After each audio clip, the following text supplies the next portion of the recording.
Hey, this is Victoria from Merlin's Vault, and today I'm going to be covering the first issue of Spirit. So this is a independent comic that was on Kickstarter. I'm not exactly sure when. I am struggling to find it or how you can actually get a hold of it yourself. Seems like it's not on Goodreads, nor is it readily available on the interwebs, but it is by Mark Bell and Melissa Capriglione? Maybe? I don't know. Hopefully I said that correctly. I apologize if I did not. So I do have the first issue as well as the second. At the time that I bought it, which was earlier this year at the Indiana Comic Con, these were the only two issues that they had of it. So not positive if there will be more or not. The story does take place in southern Indiana, which is kind of cool because I'm from Indiana, not southern, but no, I don't recognize any of the locations in there. It's all pretty generic looking, but then again, a lot of Indiana is, so I guess I should stop and say this is your spoiler warning. It takes place around these three girls who make up S.P.I.R.I.T, is what they call themselves. It is an acronym, and I do have to look it up because it is quite long and I don't remember it. So it's the Scientific Paranormal Incident Research Investigation Team. Jane, Ada, and Mary, the three of them each have their own specific jobs within S.P.I.R.I.T, where they go around and are looking to uncover the true nature of paranormal incidences. So this first one, the three girls are driving out to a cemetery and they are going to try to do a seance to bring forth the spirit of Annabelle Lewis. And she was a young girl who died in 1901, and apparently she was murdered by her own sister Prudence, who was jealous of her and just decided to drown her sister out of pure jealousy. And then a few years later, Prudence died within a mental institution. The three girls are doing their seance. The cops show up and are like, all right, you gotta get out of here. Teenagers in the cemetery, get out. It flashes over to this person. We're not really sure who they are, what they're doing there. They're hanging out in the graveyard, and she walks over to Annabelle's grave site, and all of a sudden this blue spectral looking light goes inside of her. So we're assuming that it's Annabelle's spirit. And that person, who we find out's name is Ash, does go to school with these three girls, but they're not friends. Ash is kind of a loner, goes home to her trailer park and is starting to hear voices. And the voices are telling her to get out, you can't stay here. Ash goes looking for the three girls and they start questioning Ash a bunch. And I think the overwhelming amount of questions is what let Ash's spirit inside of her come out, and it says, leave Annabelle alone. So then now you're wondering, well, I guess this isn't Annabelle, so who is this that we're talking to?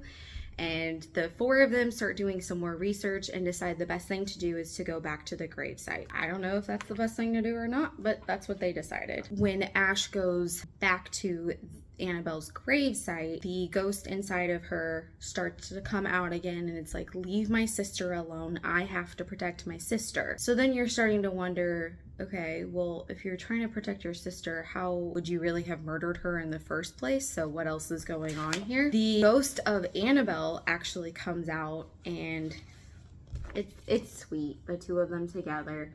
And you realize that the ghost that was inside of Ash is actually Prudence. And Annabelle and Prudence have a conversation. Annabelle says, I forgive you, Prudence. And Prudence is like, how can you forgive me? I killed you. And she says, no, you didn't. You really didn't. I was instigating it, and you pushed me and I fell and I hit my head and I died that way. I guess it wasn't really a murder. I guess technically it's like a manslaughter is really what happened here. But she seems to be cool with it now. So they hug and make up, and then the four girls hugged as well and are like, well, that was a job well done here. And then they go off.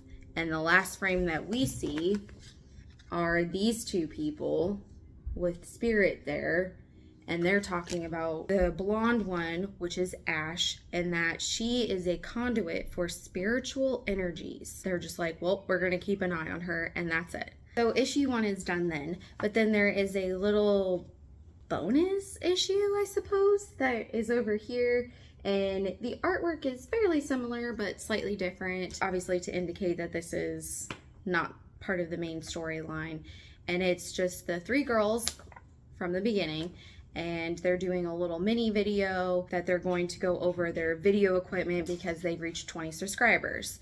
So they go through that, and it's kind of cute. We do see a little bit more of their personalities in this, and the artwork is a little less defined. Like you can see, like they don't have full noses like they did before, which doesn't bother me. It kind of reminds me of some of the manga that I read where they'll have like a little bit of something extra at the end and the drawing isn't quite as intricate.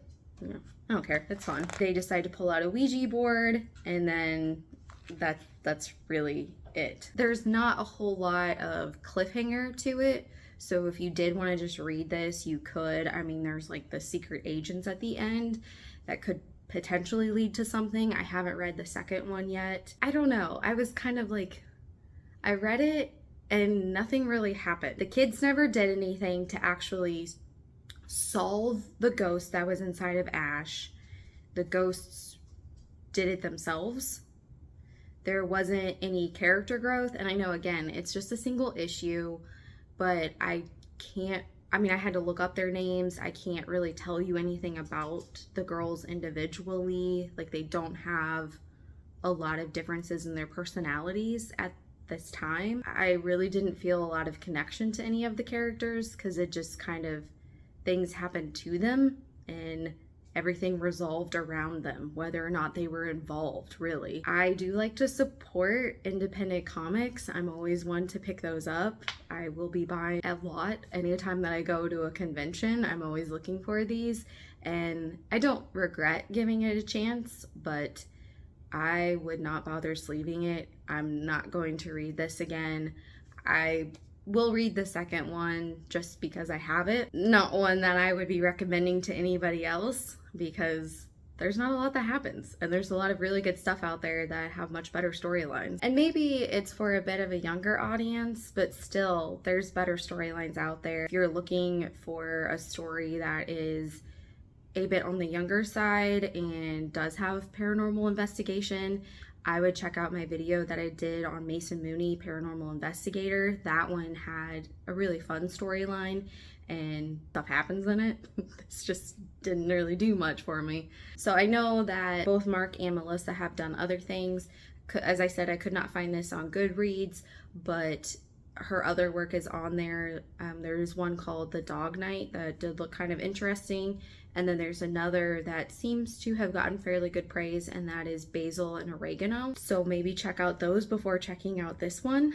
I do like the artwork, and the color scheme's pretty fun too. Other than that, not a fan of the story. I don't have to cover the second one.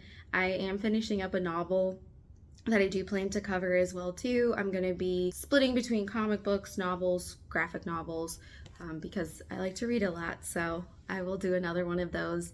And let me know what your thoughts are, if there's anything that you think I should be covering. Hopefully you all are reading something good, so let me know in the comments below. Have a good one.